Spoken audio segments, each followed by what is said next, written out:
Once, in the middle of nowhere, there was an empty field where the wind whispered through tall, golden grasses. This was no ordinary field. It was a place where the sun seemed to shine brighter, and the earth felt softer underfoot. But despite its beauty, it was lonely, so lonely that even the birds seemed to avoid it. In the middle of the field stood a small, gray donkey named Bramble. His fur was dusty, his eyes were wide with caution, and his ears flicked nervously at the smallest sounds. Bramble had been here for as long as he could remember. No one knew exactly how he ended up alone in the field. Some said he had been abandoned by a farmer, others whispered he had wandered away from a distant home. But the truth was, no one had bothered to ask him. No one cared. Every day, Bramble would stand in the middle of the field, looking toward the horizon, hoping for something, anything, to change. He would stare at the distant trees, his heart aching for the warmth of another animal's company. But the days passed in silence, and the only sounds that filled the air were the rustling of the grass and the occasional distant cry of a bird. Bramble had never known companionship. He didn't even remember what it was like to be around other animals, to hear the sound of a friendly neigh, a gentle bleat, or a soft moo. The only creatures he knew were the wind and the occasional butterfly that fluttered by. Even the grass, though it was soft and inviting, felt too distant, like a faraway friend he could never truly connect with. But as the days turned into weeks, something started to change in Bramble's heart. He began to feel the deep, aching pull of loneliness, a yearning for something more. He would close his eyes at night and imagine what it would be like to have a friend who would walk beside him, someone who would share the quiet moments with him, someone to break the silence. One morning, Bramble woke to the sound of tires crunching over the gravel road that bordered the field. He perked up, his heart racing as he turned his head toward the noise. A vehicle was approaching, a small truck, its engine humming steadily as it came closer. Bramble squinted his eyes, unsure of what to expect. Was it another human who would simply drive by, ignoring him once again? Or was it someone who might, for once, stop and take notice? The truck slowed down as it reached the entrance to the field, and to Bramble's surprise, it came to a complete stop. The engine cut off, and there was a brief moment of silence. Then the truck door opened, and a person stepped out, a woman, her face soft with kindness but lined with years of experience. She looked around the field, her gaze sweeping over the empty space. Her eyes finally landed on Bramble. Bramble's heart skipped a beat. Was she looking at him? Really looking at him? The woman took a step forward, her boots crunching on the dry grass. Bramble tensed, unsure of what to do. He had never known human kindness, never known what it felt like to be noticed, cared for, or wanted. But there was something about the way she moved, the way her eyes softened as they met his, that made him feel something. She didn't approach him quickly. She didn't rush or make sudden movements. Instead, she stood still, allowing Bramble to take in her presence, to decide whether he wanted to trust her. And for the first time in his lonely life, Bramble felt the smallest flicker of hope. "Hey there, little guy," the woman said, her voice warm and gentle, as though speaking to a friend she had known for years. "What are you doing all alone out here?" Bramble's ears twitched. The sound of her voice was so different from the silence he had grown accustomed to. It was kind, soft, like a lullaby carried on the breeze. For a moment, Bramble didn't know what to do. He stood there, frozen in place, torn between the urge to run and the strange pull of something he hadn't felt in so long, connection. The woman knelt down, lowering herself to his level. She didn't come closer, but she extended a hand toward him, palm open, as if offering him a chance to decide. "Don't be scared," she said softly. "I'm not here to hurt you. I just want to help." Bramble's eyes locked with hers. There was something in her gaze, something so sincere, so gentle, that it made the knot of fear inside him loosen just a little. Slowly, cautiously, he took a step forward, his hooves scraping against the earth. It was as if the air had shifted, and in that single moment, Bramble's world, his lonely, empty field, seemed just a little less vast, a little less silent. He inched closer, his heart racing as he approached the woman. She didn't move, didn't speak again. She just waited, her hand still extended. And then, with a hesitant nudge of his nose, Bramble touched her hand. It was the smallest, most delicate gesture. But in that moment, everything changed. The woman smiled, her eyes lighting up with warmth.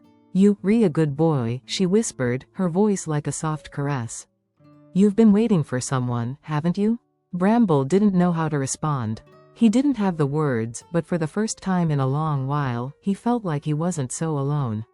Maybe, just maybe, there was more to life than the empty field. The woman stood up, her eyes never leaving him. "I'm going to help you," she said, turning toward the truck. "I've got a place for you, a farm, with other animals. You won't be alone anymore." Bramble watched her, his heart swelling with a mixture of excitement and fear. He wasn't sure what the future held, but for the first time, he felt something like hope. And that hope made him want to take the next step, to follow her wherever she would lead. And so, for the first time in his life, Bramble moved. He took one slow, tentative step toward the truck. The journey had begun. Bramble followed the woman to the truck, each step feeling like a small victory. His hooves crunched against the gravel, the sound oddly comforting in the midst of the soft winds that swept through the field. The truck was parked in front of a gate, an entrance to a new world, one that seemed so different from the lonely field he had known all his life. He was nervous, but his heart was full of hope, a strange sensation he had never experienced before. The woman smiled as she opened the back of the truck and stepped aside. "Come on, Bramble. You're going to be just fine," she said, her voice steady and reassuring. Bramble hesitated, glancing around at the wide expanse of the field one last time. It was so quiet here, too quiet. The trees swayed in the distance, the sky above a soft blue, but it was always the same. The emptiness. He took a deep breath, his nostrils flaring at the new scents carried on the breeze. There was something sweet in the air, a fresh, earthy smell he didn't recognize. Without thinking, Bramble stepped into the truck, the strange vehicle now a symbol of something new, something different. The woman closed the door gently, and the truck started with a low rumble. As the engine hummed to life, Bramble felt a flutter of excitement. For once, he was moving towards something unknown, and the thought of leaving the silent field behind was oddly thrilling. The road ahead was lined with rolling hills and tall trees, but Bramble was more interested in the woman's soft humming as she drove. The rhythmic sound soothed him, and he felt more at ease with every mile that passed. He had been so used to the silence that now, with the hum of the engine and the soft voice of the woman, he felt like he was finally a part of something. After a short drive, they arrived at a small farm, its white farmhouse standing proudly against the backdrop of a bright blue sky. A large wooden fence enclosed a lush green pasture, and Bramble's eyes widened as he saw other animals grazing contentedly. There were horses, cows, sheep, and even a few chickens pecking at the ground. The air was filled with the sounds of life, gentle neighs, the soft moo of a cow, the bleat of a sheep, and the occasional cluck of a chicken. The woman opened the gate, and as she led Bramble into the yard, he stood still for a moment, taking it all in. It was so different from the empty field. Here, there was a sense of belonging, of purpose. The animals noticed him almost immediately, their curious eyes turning toward the new arrival. Some gave a friendly nicker or a soft greeting, while others simply observed from a distance. Bramble's heart raced with a mixture of excitement and fear. The other animals seemed so confident, so at ease in this space, while he still felt like an outsider. He shifted uneasily, unsure of how to fit in. But then, a large horse trotted up to him. The horse had a glossy brown coat and a mane that rippled in the wind. "Hey there," the horse said in a friendly voice, his tone deep and reassuring. "I'm Cedar. You must be Bramble, right? Don't worry, you're not alone anymore." Bramble blinked, startled. A talking horse? His ears twitched, unsure whether he was hearing things correctly. But Cedar just chuckled, as if he had read Bramble's mind. "Don't worry, you're not crazy," Cedar said, his eyes twinkling. "I'm just a bit of a talker. You'll get used to it." Bramble took a cautious step forward, still processing the fact that the animals here could talk. It was a lot to take in. I'm not used to this," Bramble said shyly, his voice quiet. Cedar gave him a kind, understanding smile. "No one is at first.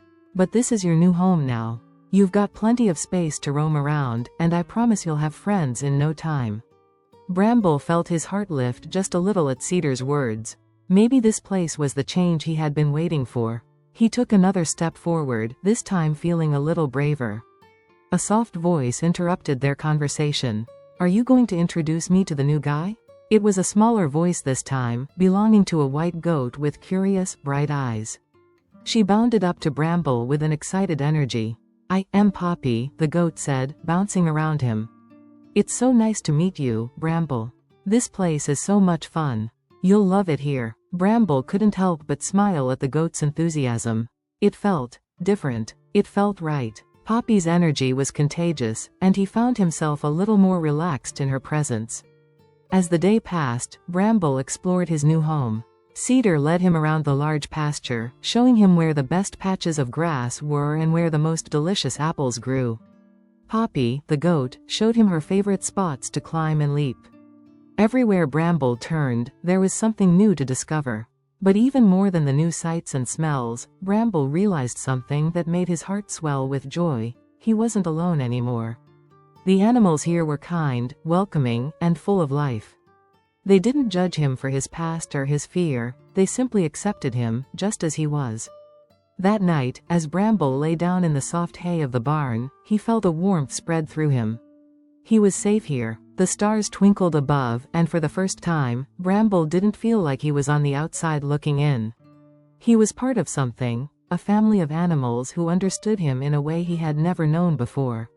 As the soft sounds of the other animals settling down for the night filled the air, Bramble closed his eyes and sighed contentedly. The world outside was quiet, but this time, it was a comforting quiet. He had found his place. And as he drifted off to sleep, a thought crossed his mind: this was only the beginning. The days that followed were filled with discovery, excitement, and the growing sense of belonging that Bramble had never known before. His new life at the farm was a stark contrast to the lonely, desolate field he had once called home. Here, there was always something happening, and he was part of it, whether it was sharing a peaceful moment in the pasture or running with Cedar and Poppy through the tall grass. One of the first things Bramble learned was that life on the farm wasn't just about eating, sleeping, and grazing. The animals had their own little routines, their own ways of helping the farmer and looking out for one another. Cedar, the wise old horse, taught him about the rhythm of farm life. "It's not all fun and games," Cedar explained with a wink. "There's work to be done, and we all pitch in." The first task that Bramble took part in was the morning feeding. It wasn't anything too complicated, but it was a way for him to feel useful. The chickens had to be let out of their coop, the cows needed fresh hay, and the sheep had to be herded toward the best grazing spots. Bramble, despite his initial hesitation, found that he liked the sense of purpose. It felt good to be part of something bigger, to know that his actions mattered. One morning, after Bramble had gotten into the routine, something unusual happened. Poppy, the goat, came bounding up to him with wide, excited eyes. "Bramble, you have to come see this. It's amazing," she bleated, jumping up and down in front of him. "What's going on, Poppy?" Bramble asked, amused by her enthusiasm. "You'll see," Poppy called over her shoulder as she ran toward the far side of the pasture. Bramble followed, his curiosity piqued. When they reached the edge of the pasture, Poppy stopped and pointed toward the farthest corner of the field. There, in the distance, a small group of deer was grazing at the edge of the forest. Bramble's eyes widened as he watched the graceful creatures, their soft coats blending in with the tall grass. He had never seen anything like them before. "They come every day," Cedar said, walking up beside him. "They're part of the family too. They don't live here, but they like to visit." Bramble watched the deer with awe. For so long, he had been isolated, so used to being alone that he never imagined there could be so many creatures in the world, each with their own life and purpose. The deer, graceful and calm, seemed to carry a peaceful energy that made him feel even more at home. The days began to flow seamlessly. Bramble grew stronger, more confident. He was no longer the shy, uncertain donkey that had wandered alone in an empty field. He was part of a family that cared for him, and that he, in turn, cared for. Cedar and Poppy had become his closest companions, and together, they made sure Bramble never felt alone again. As spring turned into summer, the farm became a place of laughter and light. The mornings were filled with the songs of birds, the soft mooing of the cows, and the gentle clucks of the chickens. The barn was warm and welcoming, and the farmer's gentle voice would often be heard as he worked in the fields, ensuring that everyone had what they needed. One bright morning, the farmer's truck pulled into the yard. Bramble watched with interest as the truck doors opened, and out stepped a familiar figure, the woman who had rescued him. She smiled when she saw Bramble standing by the fence, his ears perked and his eyes full of curiosity.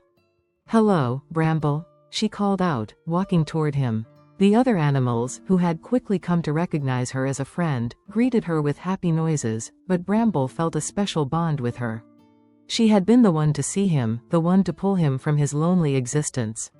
Bramble trotted over to her, his hooves kicking up dust as he approached. He nuzzled her hand with his nose, and she laughed softly, her fingers brushing through his coarse fur. "You've come a long way," she said, her voice full of pride. "Look at you now." Bramble's heart swelled with warmth. He had come a long way, indeed. The donkey who had once stood alone in an empty field, waiting for a miracle, was now a part of a family of animals who loved him, cared for him, and accepted him for who he was. And it wasn't just the animals who had embraced him. Bramble had become part of the fabric of the farm, a place where every day held a new adventure, a new challenge, and a new joy. The animals had taught him how to be part of something larger than himself, how to give and receive love, and how to find his own place in the world. As the sun began to set one evening, casting a golden glow over the fields, Bramble stood at the edge of the pasture, looking out at the distant trees. He felt a sense of peace he had never known before. The gentle breeze ruffled his coat, and he could hear the sounds of his new family settling down for the night: cedar's low whicker, poppy's soft bleat, the cow's contented murmurs. Bramble's life was full now, filled with friends, with purpose, and with love. He had found his place in the world, and it was more than he had ever dreamed. And though his story had begun in loneliness, it was no longer about that. It was about a journey that had led him to this farm, to this family. And as he closed his eyes that night, surrounded by his friends and the quiet hum of the farm, Bramble realized that his adventure was far from over. There was still so much more to discover, and he knew, deep down, that whatever came next, he would never be alone again.